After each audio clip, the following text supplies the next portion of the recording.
Thank you everyone for joining us. We have an interesting session lined up today looking at the Australian renewable sector from a number of different angles. My name's Martin Thompson and I'm a Senior Consultant at Frontier and a member of the Real Assets team.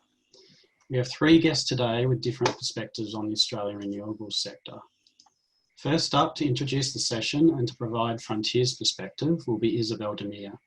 Isabel is Frontier's Head of Real Assets and has extensive experience in the infrastructure sector, having worked in several places, including the MENA Infrastructure Fund, HSBC and Babcock & Brown. Following Isabel will be Ivor Frischknecht, who among his many roles is a Non-Executive Director of CleanCo Queensland and an advisor to the Victorian Government in relation to the energy transition. Ivor was also the inaugural CEO of the Australian Renewable Energy Agency, or ARENA, position he held for 6 years. Prior to that, he had various roles investing in clean technology. And then last but not least, we have Will McIndoe from Morrison & Co, where he is their energy sector specialist. Prior to Morrison & Co, Will was at Lume Energy, where he held executive roles across a range of areas. Will has experience across energy, financial and agricultural sectors through various roles in Australia, the UK and the US. Now for some housekeeping items, you should all have access to a Q&A box at the bottom of your screen. Should you have a question for the current presenter, please type into that box and they'll try to answer your question if time permits, either at the end of their section or while they're speaking. Then at the end, after everyone has spoken, we'll have a broader Q&A. I'll explain what to do when we get there, but it will involve using the hands up function in Zoom to indicate you want to ask a question. Then we'll go from person to person. So with that, I'll pass over to Isabel. Thank you, Marty, and thank you everyone for joining our webinar. I'll try to do my share screen. Hopefully I can.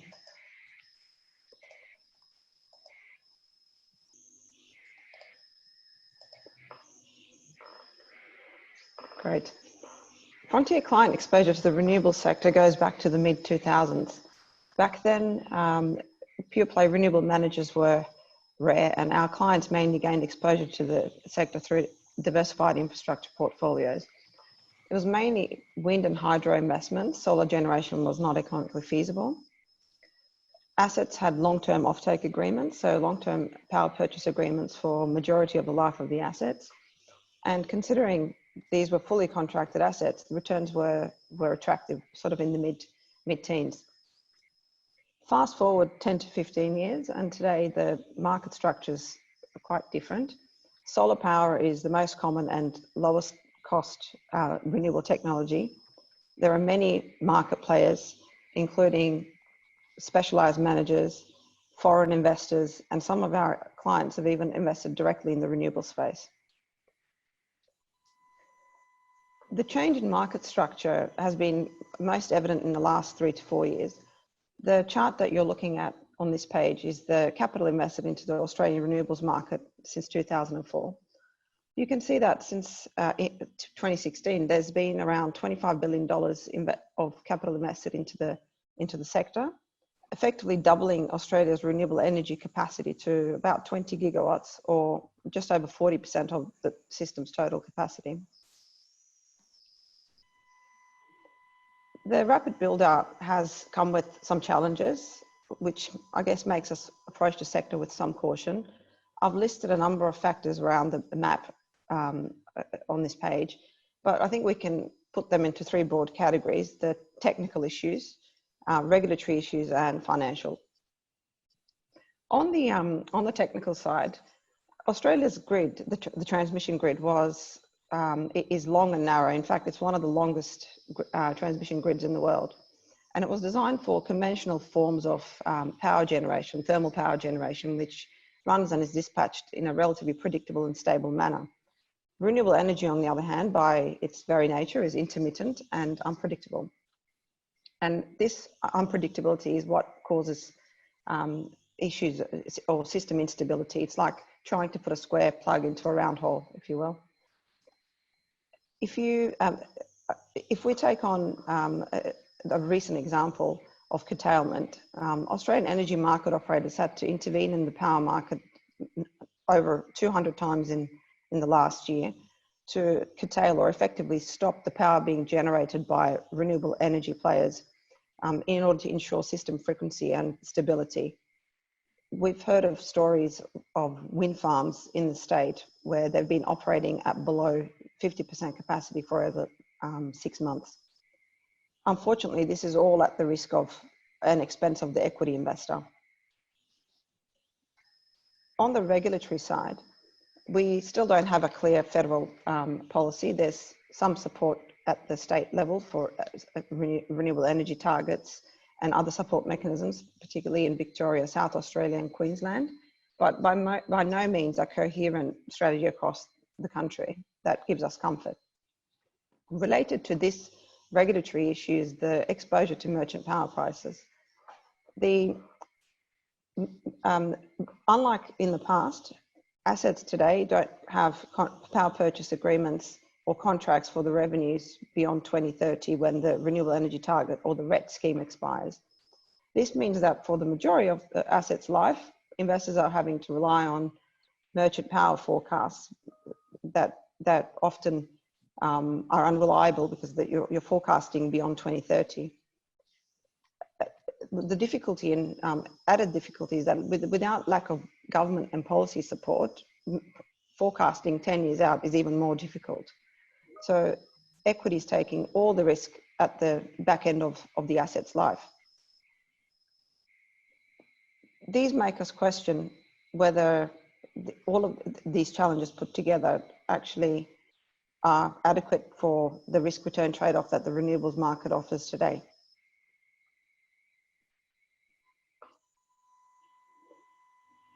I've outlined some of the challenges, but I don't want to paint a too pessimistic picture of where we see the market.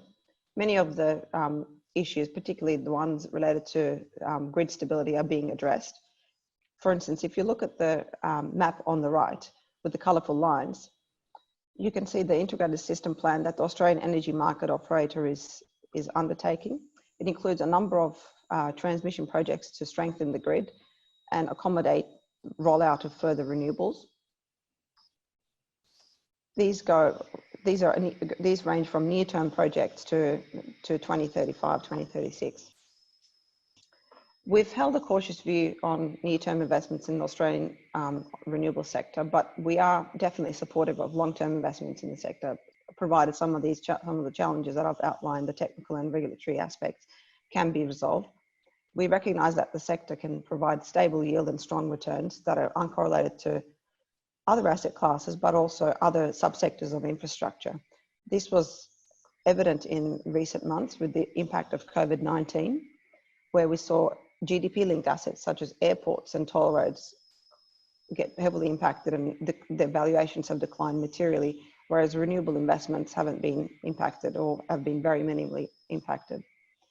I guess all we're saying is that our clients should exercise caution and be very careful in asset selection and partner with suitable, experienced investors when they look at the sector. And of course, they should speak to Frontier when we can assist in that selection. With that, I will turn to Ivor and Will, who can outline some of the issues and how investors can avoid these pitfalls.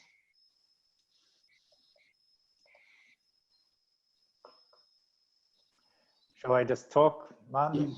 Over to you, Ivor. Excellent. Thanks very much, Isabel. So back in 2001, I was a Swiss Australian living in San Francisco, and I just sold my tech startup, and I'd made a little bit of money, enough to not have to work for a while, and I spent a number of months thinking about what I wanted to do next. And I'd done some consulting to the energy industry back in my Bain consulting days, and I'd recently become enamored with this concept of climate change. So yes, it was already a thing back in 2001. And so I combined that interest into deciding to focus on the energy transition. And I've been focused on the energy transition, the technology aspects of it, the investment aspects since 2001. Over that 20 years, the technological challenges have largely been overcome, and what remain are mostly regulatory impediments and process management type issues. There are still some technical issues, but they tend to mostly be in the digital world rather than sort of the hard infrastructure type world.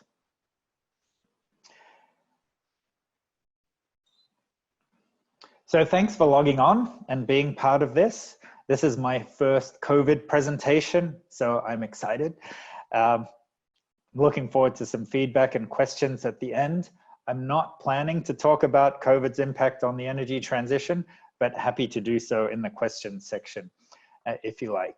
So since 2001, I've worked in the venture capital industry as an investor. I've worked as a CEO in small companies, again, in the sector, in California and in Australia. And then, as Martin mentioned, I became the CEO of the Australian Renewable Energy Agency, which is focused on making renewable energy more competitive.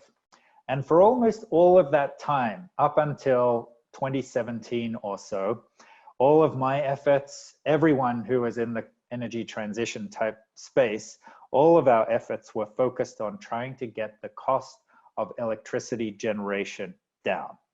And we literally looked at hundreds of different ways of doing that. So I wanted to give you a bit of a tour, the sampling of what we looked at. So let me share my screen. All right, does that come through, Martin?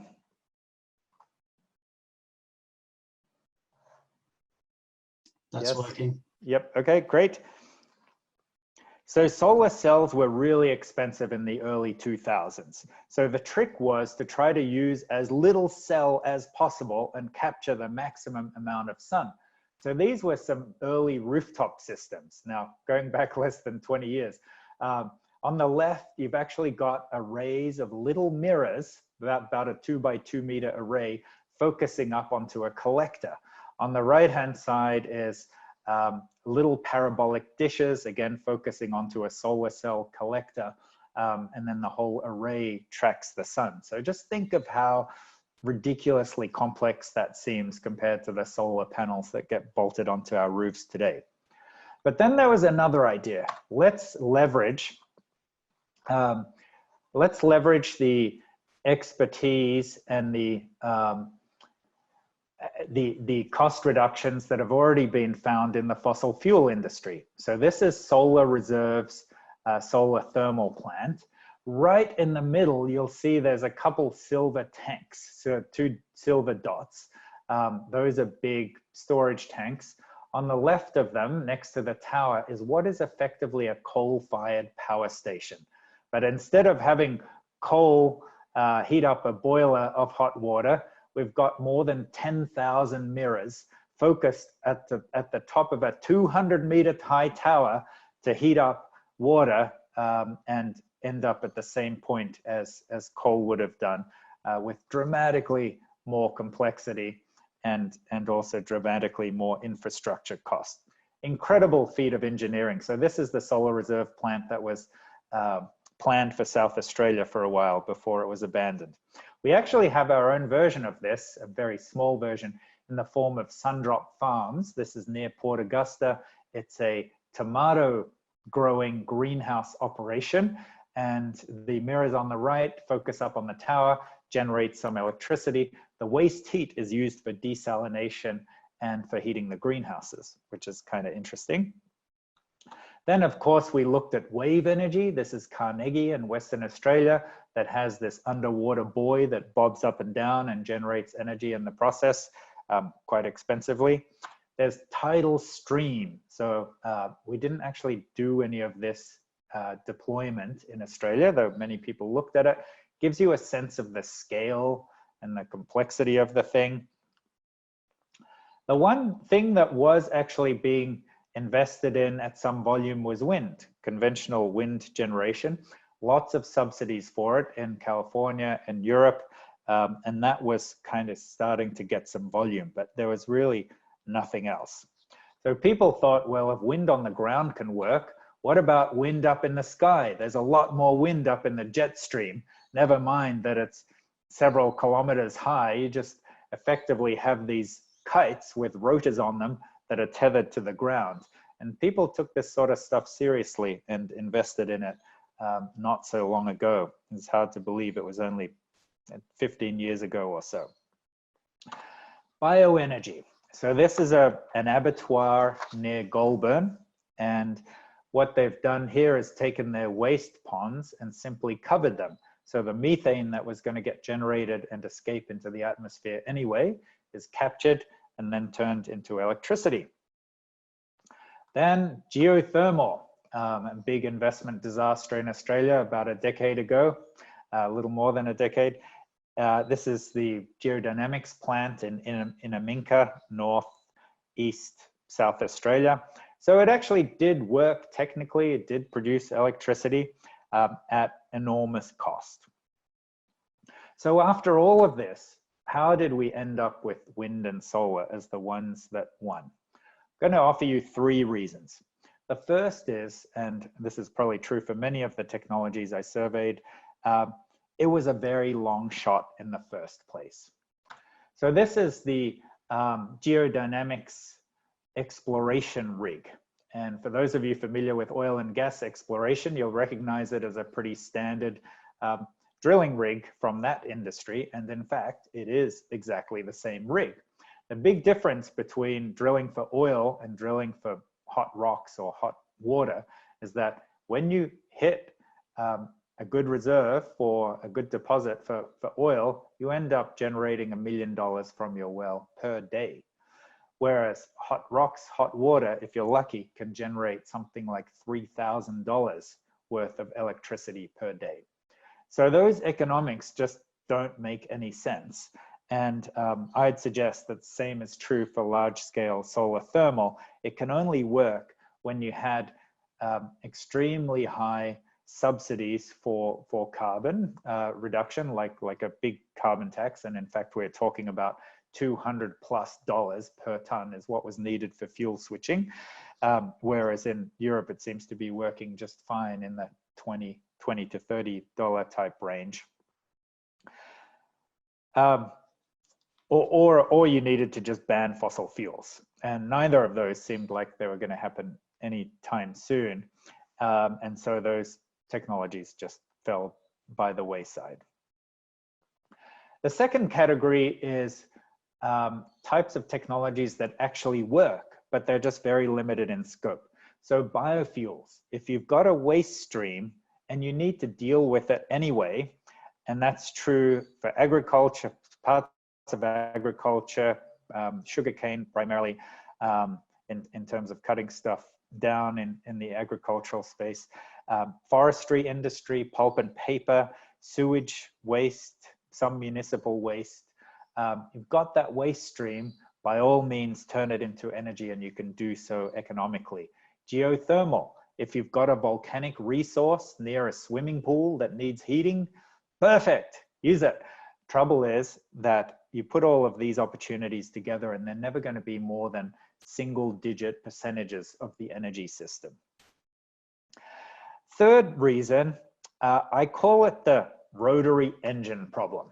So anyone remember the Mazda RX-7? This is circa 2000 model, and it had a rotary engine that instead of having reciprocating pistons that go up and down, it turns and never stops until you turn it off, rather than having to end its cycle with a dead stop and reverse every hundreds or thousands of times a minute, sorry. So lots of advantages here, right? More powerful, lighter, potential to be a lot more efficient, a lot fewer moving parts, so lower maintenance. Mazda was behind it, trying to push it and make it happen. The problem was it was trying to break into a supply chain of literally tens of millions of conventional motors being made every year, with a whole, huge numbers of engineers and maintenance people all trained up on this one particular type of technology. So these new technologies just couldn't break into wind. And by the way, this is conventional wind. We're talking about horizontal axis wind turbines with 3 blades on their rotors, not the vertical axis egg beater types. And there were dozens of different variations of wind turbines that got tried during this period as well. So we ended up with wind, and the others just didn't make it in time. We don't know whether they would have made it or not if they got up to a large enough volume. And so I'd put tidal energy and some of these other configurations of wind turbines into that category of, well, we'll probably just never know because they'll never get their chance.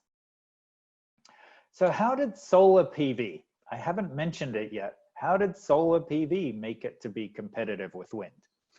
All these other technologies tried and didn't make it. And there's no question, as Isabel said, that it was dramatically more expensive than wind not so long ago. So it's a special case. It's a special case for two reasons. One, it received massive subsidies from Germany throughout the early 2000s and early teens, and then big subsidies elsewhere as well.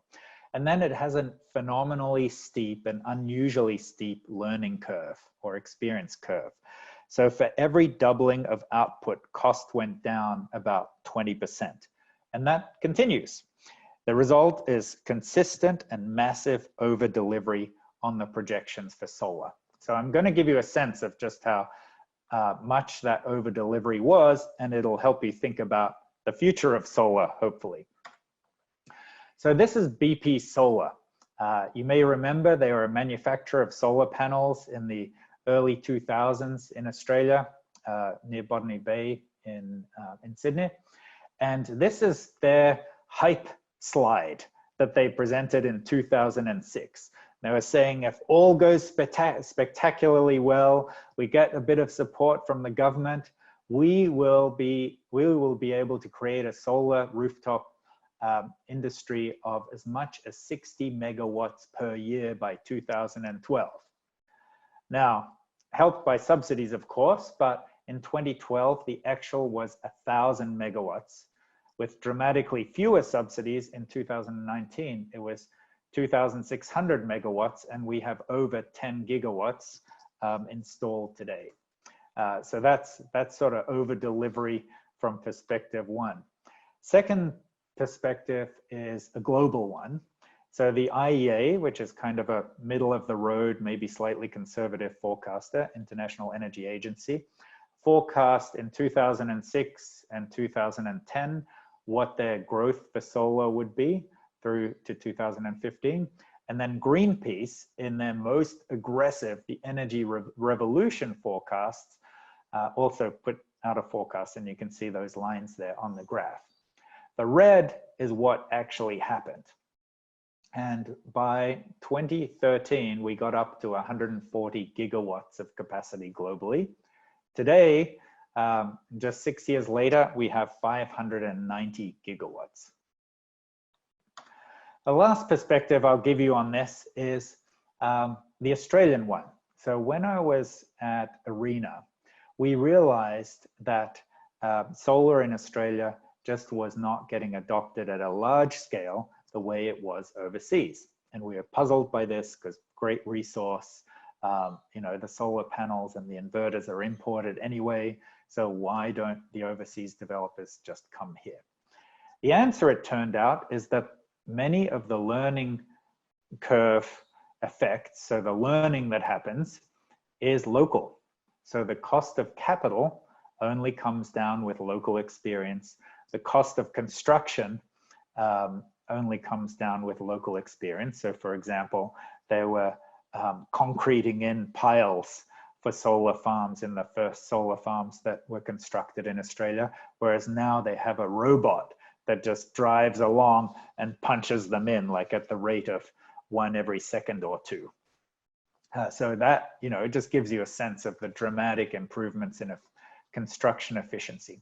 So ARENA put together an auction hoping to drive down the cost of solar to wind parity within 2 or 3 auction rounds by 2020. All it took was 1 round. And of course, we are aware of all of the systematic under forecasting in the past, and yet we did it too. And in 2017, the cost was roughly comparable to wind. Now, just to give you some context, the market price for energy at the time was $60, $70 a megawatt hour. So still out of the market, but you could kind of see how the gap might be bridged with subsidies or renewable energy targets. Today, you can get a new solar farm priced in the 30s per megawatt hour. That's 30, and wind farms in the 40s and 50s. So that is how far and how fast it's come down. It's going to keep going down, though, of course, when you get to really low numbers, the percentage reductions can't be that dramatic, can't result in dramatic dollar reductions anymore.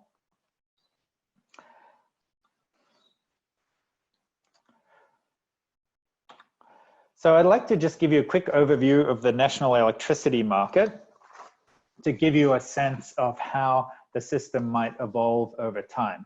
So I'm not going to cover some of the same things that Isabel already has, and she gave you a good overview already. I just want to focus on the capacity.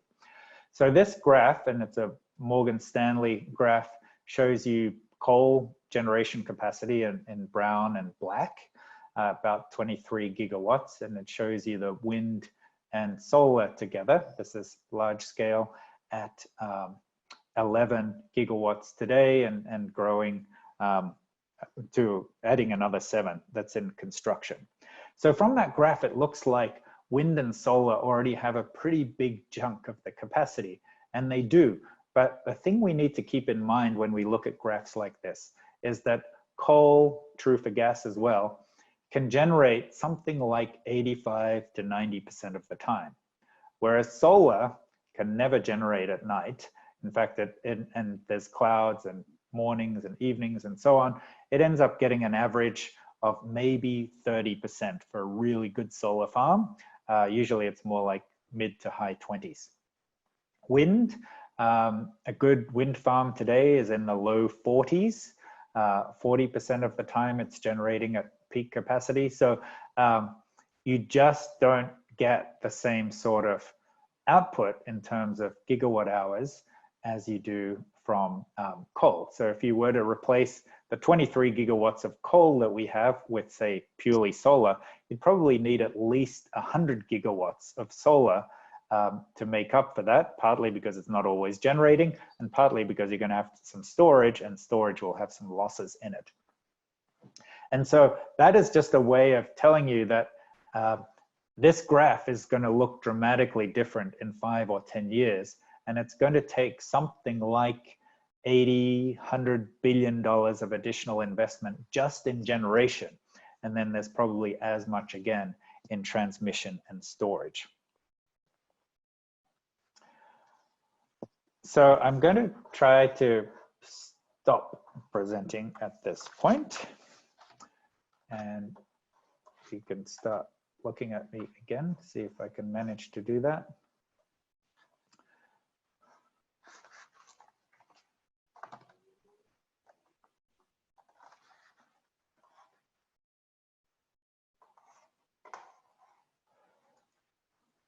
All right.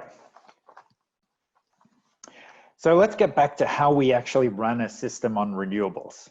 First, I wanted to just bust the myth about needing base load and somehow having to replicate the output profile of coal with renewables and storage.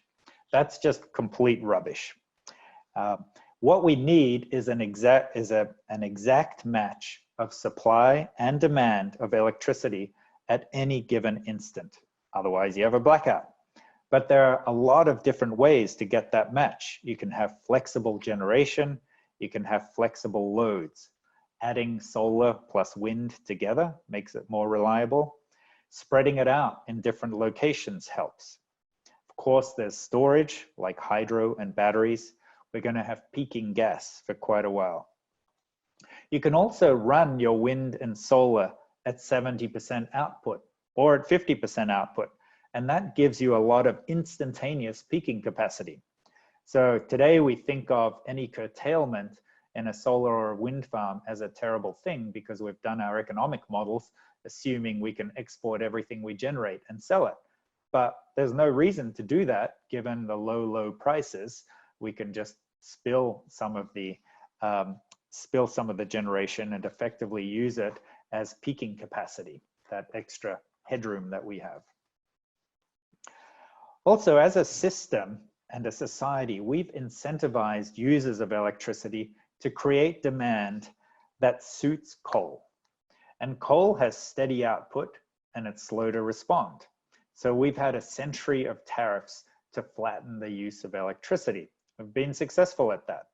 So now we need to actually start incentivizing users to use energy when generation, so solar and wind, sun and wind, are plentiful, and be miserly with their energy use when it isn't. And one of the biggest uses of energy is for heating and cooling, and it's easy to store hot or cold water for hours or even days. It's relatively easy to preheat and pre-cool buildings. Controlling the charging of electric vehicles or generating hydrogen are good ways in the future to adjust our load. So we just need a different way of thinking. So what we'd want to do as investors is look for flexible versions of smelting or ammonia production. It's another big energy user. So that'll fit well with our generation profile. Having said that, the matching can be achieved with flexible resources on both sides. We do need more storage, a lot more storage. So initially, it's mostly storage for security reasons to make sure that the system remains stable.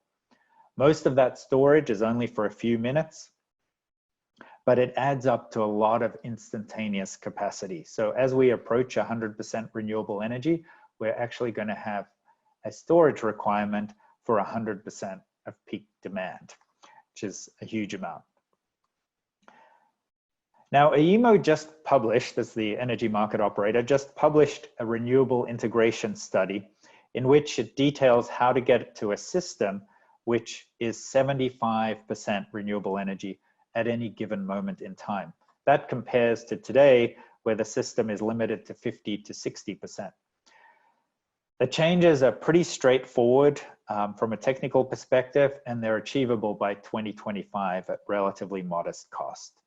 They're all aimed at dealing with a fundamental change, which is reducing reliance on the large spinning masses that are attached to conventional turbines, whether fossil or hydro.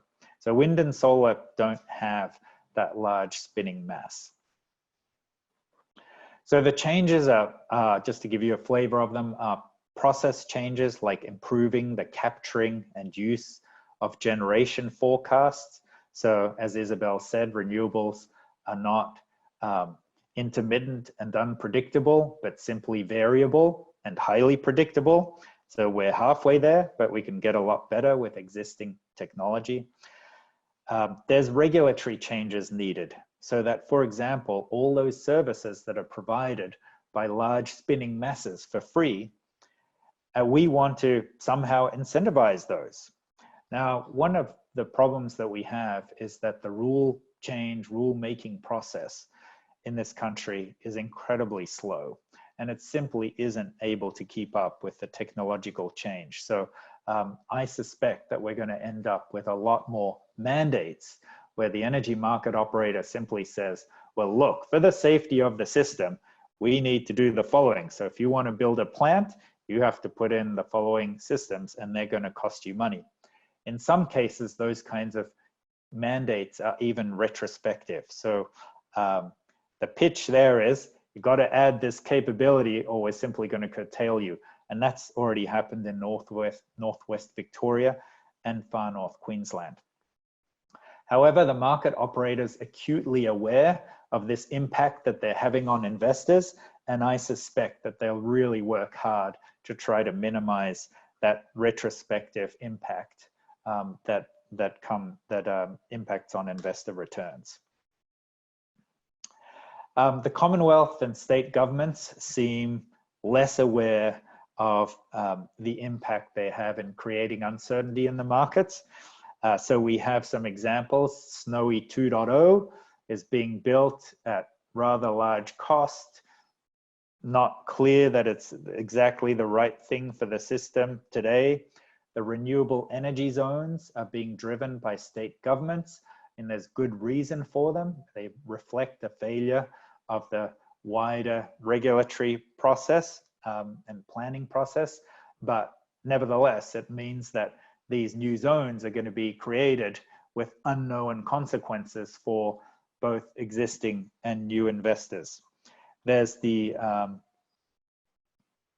UNGI scheme, underwriting new generation investment, which, as you probably know, the Commonwealth is looking at backing up to a number of, I think up to 10 projects in as yet unknown locations and of unknown capacity. So to finish, just a couple quick notes. First one on gas. So gas is not the future. We have some near-term supply bottlenecks on the East Coast, and in the next decade, gas is going to play a very important role to gap fill renewable generation. But the volumes for electricity, at least, are going to decline. There's simply no way that gas can compete economically with wind and sun when it's available. In terms of the direct use of gas, several European countries are already restricting new gas connections because you can electrify those uses of gas, and those sorts of discussions are also happening in the Australian state governments. So socially, I think once coal is clearly on the way out, gas is going to be the new pariah. So invest in long-term gas projects at your peril would be my view.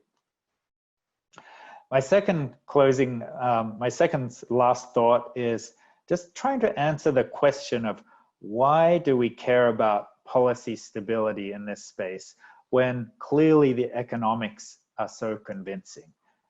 Surely renewables will just come in on their own and displace coal and displace gas over time on their own. And that is true. That will happen. However, along the way, we have all of the sorts of risks that, as Isabel mentioned, around MLFs, connection timing, constraints that simply increase the cost for investors, increase the uncertainty, and that makes the whole transition more expensive. The other thing is that most of Australian states are currently at excess capacity. So that means you need to be confident if you're bringing in a new project that it is below the marginal cost, the short-run marginal cost of coal. And that depends on the location. So Victoria, short-run marginal cost of coal is really low. It's like in the high teens, low 20s. Queensland, it's in the 20s. New South Wales, because those plants compete with export coal, the marginal cost there is a lot higher. So those are the sorts of things you need to think about. Now, the marginal cost of renewables the long-run marginal cost of renewables will come down to be lower than coal everywhere, and that'll be the end of coal. But it would be a lot better if we planned out these exits and actually had clear framework for when renewables come in and when coal goes out, which could be achieved through a carbon price or any number of different instruments. So I was going to touch on hydrogen, but I'm out of time, so we can discuss that in questions if you like. Where does that leave us? Wind and solar are clearly the energy source of the future. We'll get to something like near 100% renewable electricity much quicker than we all expect, maybe 10 or 15 years. The rest of the economy, which is 2/3 of energy use, other than electricity, will gradually electrify. And the opportunity just in the electricity transition is huge. We're talking low hundreds of billions of dollars, and it will lead to lower energy costs. The amount of solar that's on rooftops is still a big unknown. It could easily end up being well over 50% of all generation. So if that happens, we'll end up with a lot of stranded transmission assets. We still need some investment in transmission in the short term, just to deal with Isabel's problem. the problem Isabel mentioned, about the system having been set up for one-way flow of electricity from coal generators to big cities. And then finally, policy and regulatory processes are the key determinant of whether this road is going to be a smooth or a bumpy one. The energy market operator is doing a pretty good job, but it also depends on rulemaking processes and government support. And those two systems aren't currently up to the task. So for the short term, the trend is all in the right direction and it's not going to be derailed. But short term, we're going to end up with higher risks, and that means higher costs and more of a stop-start transition than a smooth growing one that's growing without stopping. Thank you. Great, thank you, Ivo. We have a couple of questions here in the Q&A, but given time, I might just save them for the session at the end. Sure. Everyone should be able to answer those. So I'll hand over to Will next. Right, thanks, Martin, and thanks, Ivo. Also, let's get the screen up, a couple of slides to go through and provide a bit more detail, just touching on the transition specifically in Australia. But maybe to start with just providing a bit of context in the global sense where Australia sits. And it's really this transition that we're seeing in the energy sector is really happening on a global level, particularly across developed economies as we see this shift to sort of new lower emissions energy mix. And some key themes, consistent themes across all those markets, although the nuances and the sort of priorities of those drivers is really market dependent. The need to deal with climate change and decarbonisation is clearly front and centre in many economies globally. The need to replace ageing assets. We saw a lot of investment in developed economies through the 60s and 70s as economies grew significantly, and we're starting to see the need to replace those assets now. And we're seeing the sort of the continued need to provide energy security. And again, that differs depending on what the sort of underlying energy mix is within economies. And we look at Europe, for example, where they don't have the access to the supply of localised fossil fuels to underpin their energy sector. So they're really reliant on imports, and to that effect, they've created a much more diversified energy mix within their sectors.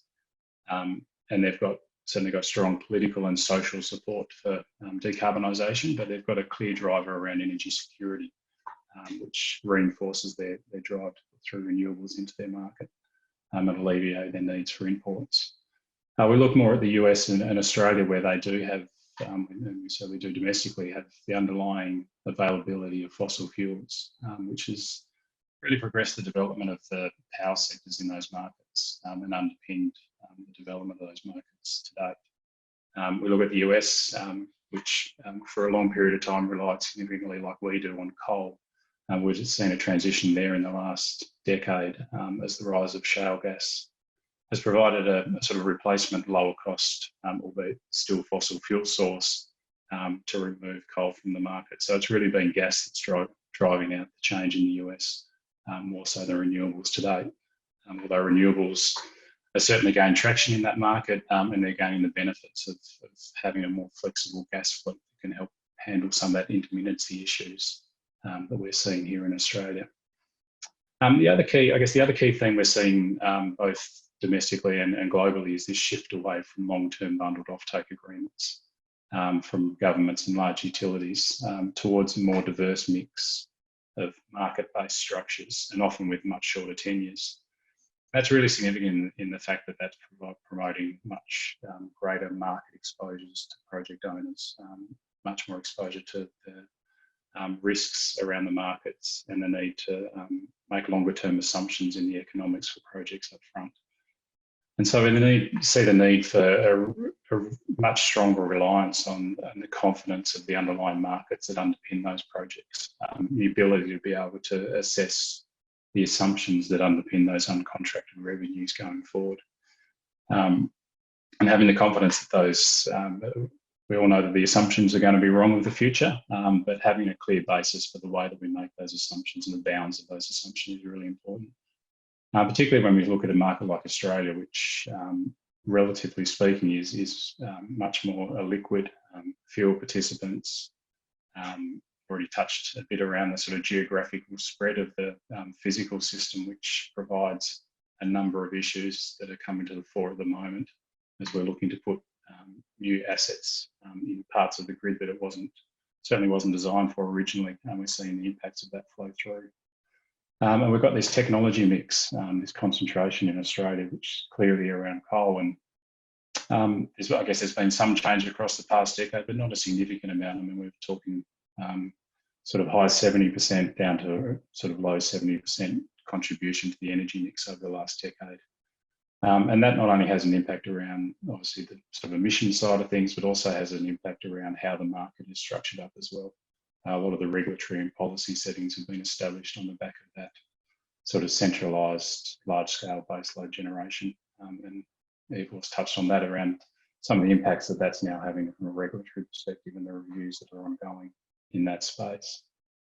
And when we're assessing projects across all those different markets, we're looking at how some of those merchant exposures change the risk profile of projects.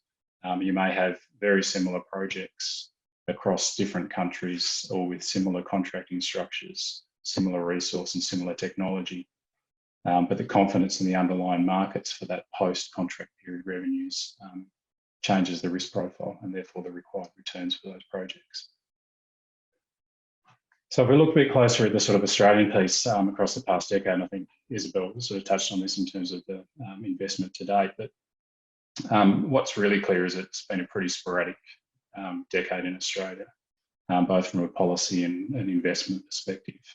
But I think it's worth noting that there has been a lot of successes. I mean, we've taken the market from sort of providing around 8% of generation a decade ago to around 24% today. So that's a positive sign.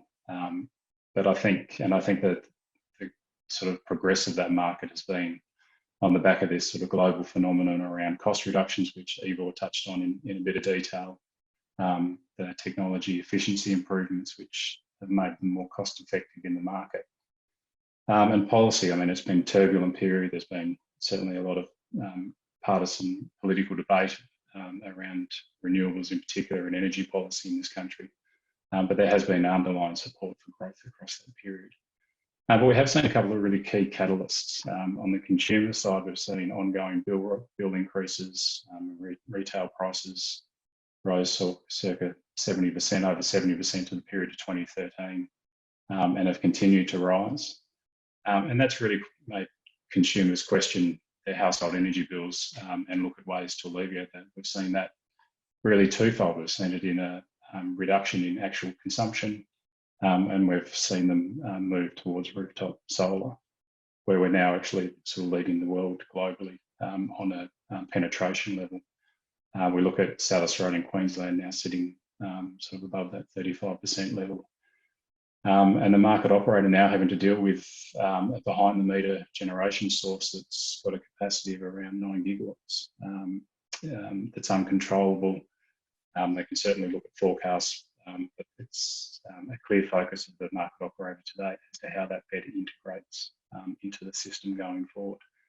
And then the second sort of key driver has been the more recent rise in wholesale prices towards 2017, where we saw the closure of Hazelwood. At the time was supplying around 5% of the East Coast energy needs.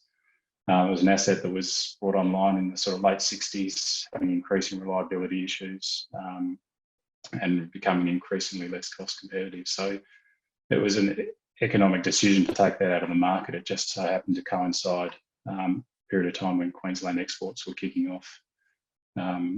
The field production in Queensland was probably below expectations, and they started sucking a lot more domestic gas into those exports, pushing up prices circa fourfold on the gas side of things, which flowed directly through to power prices.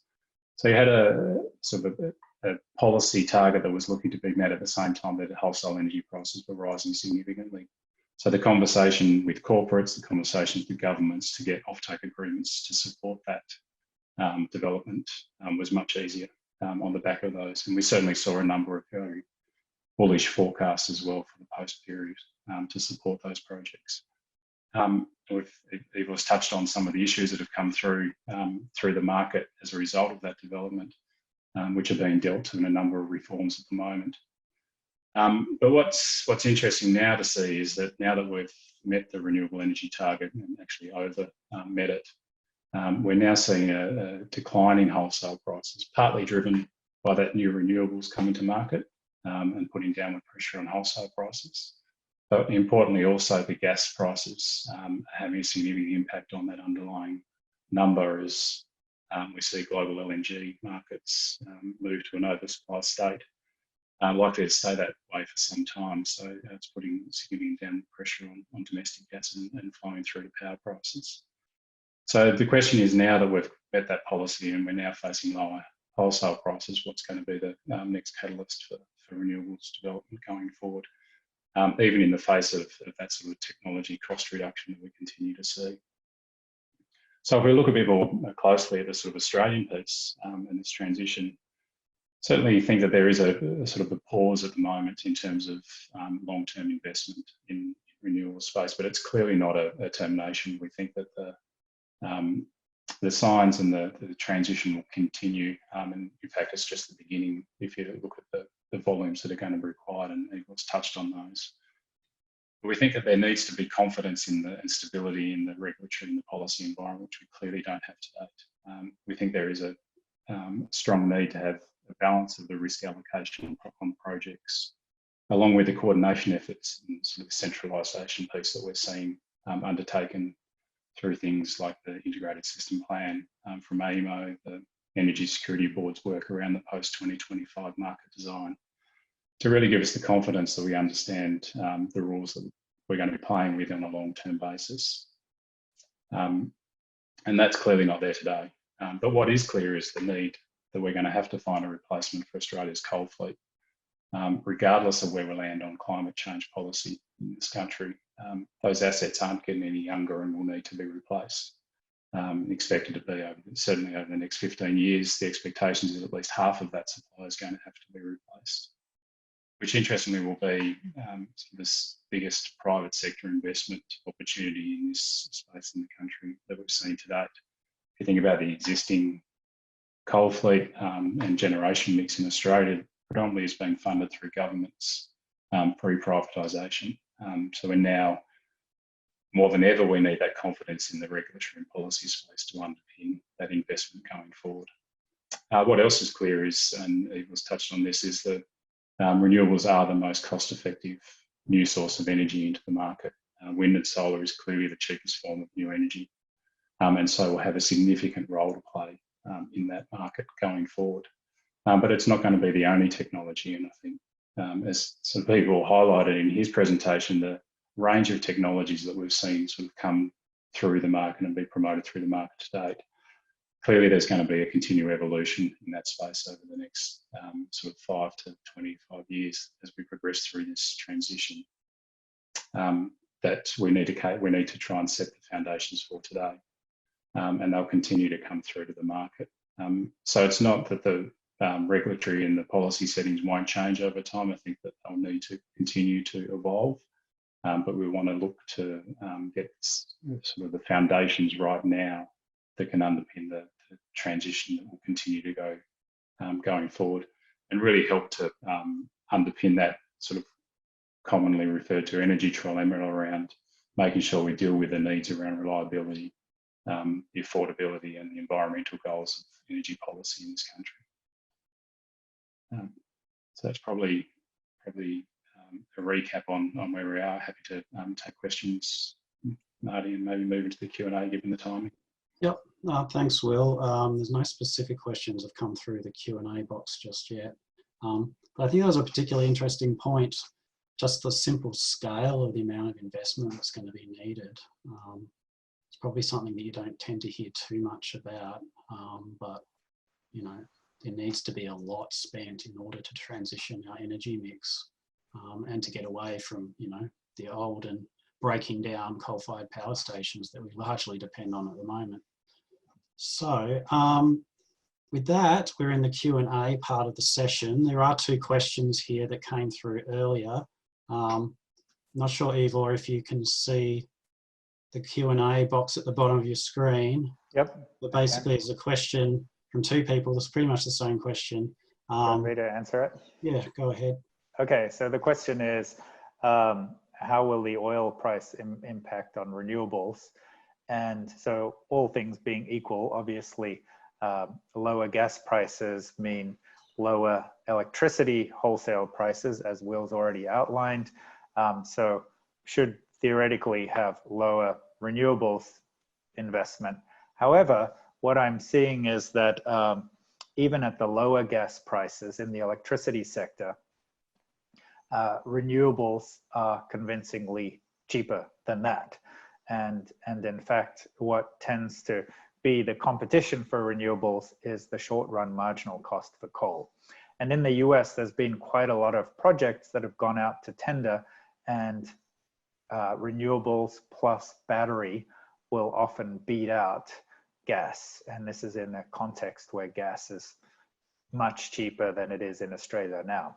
So the takeaway from that is, I'm not sure there's going to be a big impact on electricity transition. However, there will be a big impact for electric vehicles, right? So the big issue there is economics. So if you make driving a lot cheaper, you know, the fleets and so on that we're looking at transitioning to EVs first are going to be delayed because they're just making an economic decision on a total life cycle cost basis. And then the other thing is industrial use of gas.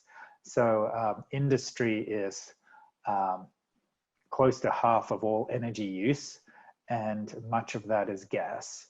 And transitioning industry off gas is going to become, and into electricity is going to become dramatically harder, which means that in turn it won't become renewable. But the only thing I might add there, Marty, again as well, just I guess in terms of the US, they're a clear marginal supplier of LNG going forward, and actually the inverse for gas prices we're seeing in the US is the associated gas with oil fields declining. The gas prices are actually on the way up, not the way down in the US domestically. Yes, we came across that with our discussions with managers as well. So we have another couple of questions in the Q&A. Maybe if I click, I think if I do this, you should be able to see it. Question on storage: how far away is Australia from deploying utility scale solar? I think maybe that means utility scale storage. Does anyone want to take that one? I'm happy to, if you'd like me to. Yep. So utility scale storage hasn't really taken off here, and one of the big reasons is that the services that storage provide aren't fully valued, whereas they are elsewhere. There's also a little bit of that learning curve, so I think we're a little bit behind. So if you buy a system in the US, you're going to get a cheaper system than you do in Australia. But the big issue is that a battery provides a whole bunch of those security services that are currently not valued. It also provides network support, which it's hard to get paid for, because if you owned a battery project, you'd have to negotiate with the local network, and the local network would want to get AER support, so a regulatory determination to get paid for dealing with you. And so it all becomes very difficult and very slow, and the result is that other than energy arbitrage, very hard to make money, and the short-term ancillary services that have a market for them. So that's the core issue. It's not that the cost of batteries aren't coming down. It's those regulatory and yeah, it is really just regulatory issues. Will, do you have anything to comment on that? No, nothing further to add on that. I mean, one thing I'll note is that if you sort of see the development of large-scale or battery storage in the US, I think in the PJM market, it was all driven by frequency control. So they introduced a payment scheme for fast frequency control, and that basically led to a massive rollout of batteries. But when I think they changed the rules though, so it kind of undercut the economics. So just note everyone, there should be a hands up button at the bottom of your screen, I'm hoping. If you click on that, I can actually unmute you and you can ask your question in person, but we have a few other questions here in the question box. Okay.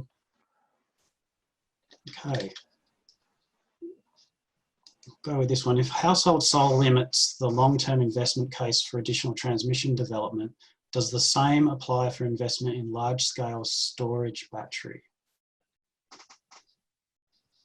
Does anyone want to take that one? Yeah, and I'm happy to.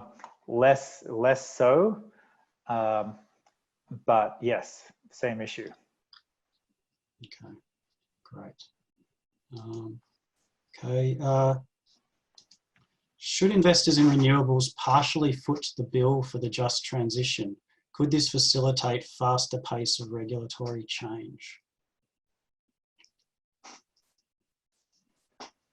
Anyone want to take that? Well, in Germany, the government has paid for the just transition, a massive amount. Yep.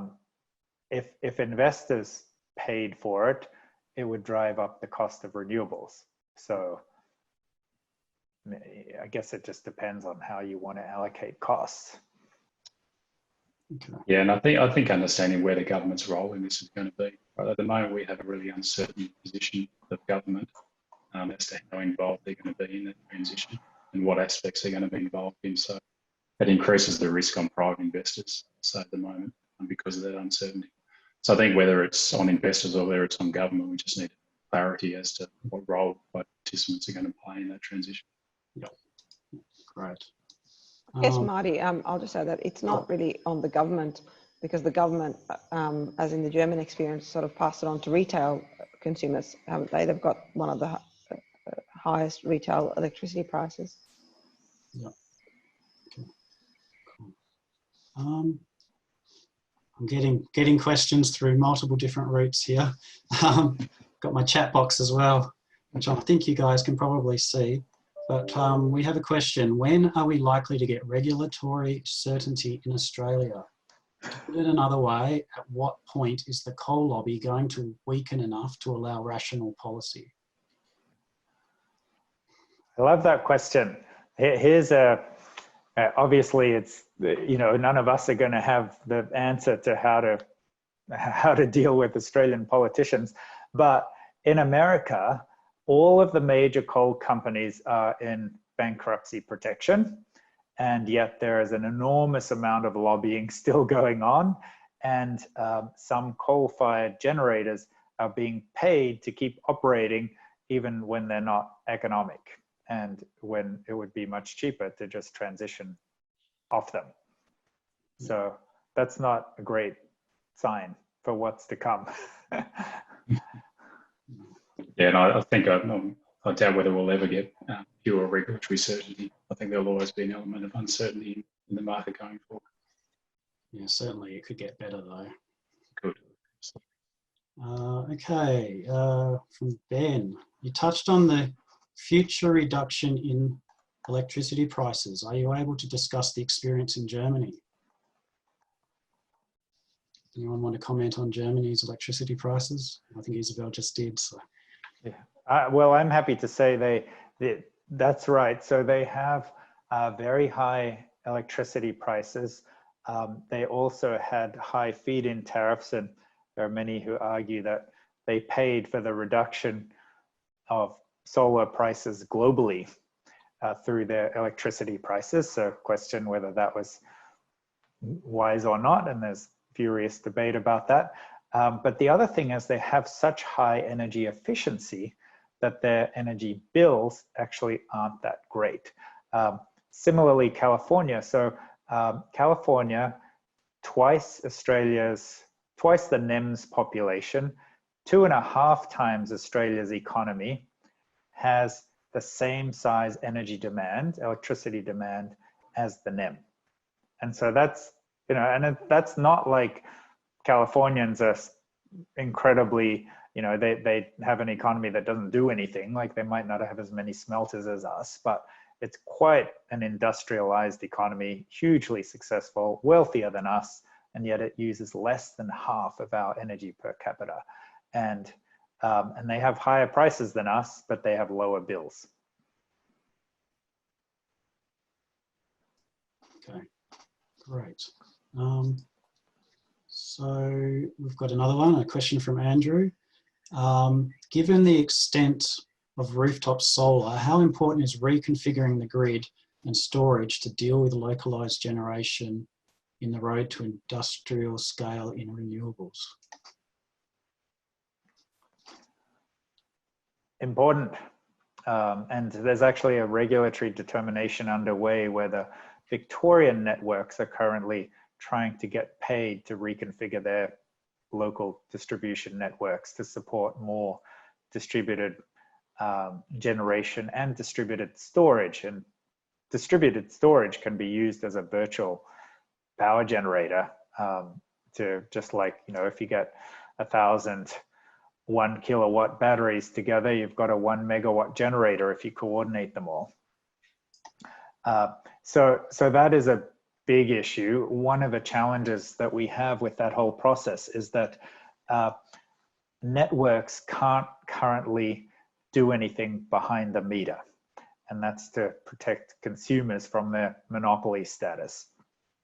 And yet, it's often going to be much more efficient economically to have the network somehow share in the use and benefit of a battery that someone's bought for their own home than it is for them to build their own battery. So we currently have this inefficiency that is not going to be easy to solve because you're dealing with monopoly regulatory type issues. Thanks, Ivor. I've got another question here from Paul. Australia massively depends on its exports. 15% of total export volume across all areas is coal. What technology or innovations can we create in Australia to displace this? What can we export in renewables, which provides a competitive advantage to Australia? Sounds like hydrogen. I'm happy to talk about it. I feel like I'm dominating the questions though, so the other two should jump in. There's a good book on this by Ross Garneau that I recommend, Superpower. And so he talks about this. So one is, the obvious one is hydrogen, but that depends on someone actually wanting hydrogen in large volumes. And having worked in the hydrogen industry back in California, I know that that transition to a hydrogen economy, even for somebody else, is not going to be easy at all. So I'm a bit skeptical as to whether it'll happen at all, and if so, it might be a long time away. But there are other ways to effectively export renewable energy. There are a couple of cables being looked at, so physical cross-ocean cable and to Singapore, to Indonesia, and DC cables have actually gotten a lot cheaper with primarily with the big connections that have gone between the UK and Norway and the Netherlands, and you know, lots of cross-European type DC transmissions that have been put together recently. So that's one sort of very straightforward opportunity, albeit very high capex. The other one is perhaps a bit more difficult to realize, but could be done much more incrementally, which is to embody more energy in our mineral exports. So of course we used to do this a long time ago, is turn iron ore into iron or steel before we shipped it off somewhere. That's a very energy intensive process. Same with alumina, aluminium. Will we get back to that, or will we not? If the rest of the world decides it wants to be carbon free, we should have an advantage because we have a very good resource in solar in particular, pretty good resource in wind, and we have lots of cheap land, which is what is needed to generate those, generate electricity that way by a big scale. Great. Thanks for that, Ivor. I'm not sure if anyone else wants to comment. I have no more questions here, and we're a bit over time, so it's probably a good point to wrap things up. But first of all, I'd like to thank all of our guests today for providing their perspectives on what's a incredibly important and also a very complicated sector. So thank you everyone for attending, and please reach out if you have any further questions. And with that, I will wrap it up. Please enjoy the rest of your day.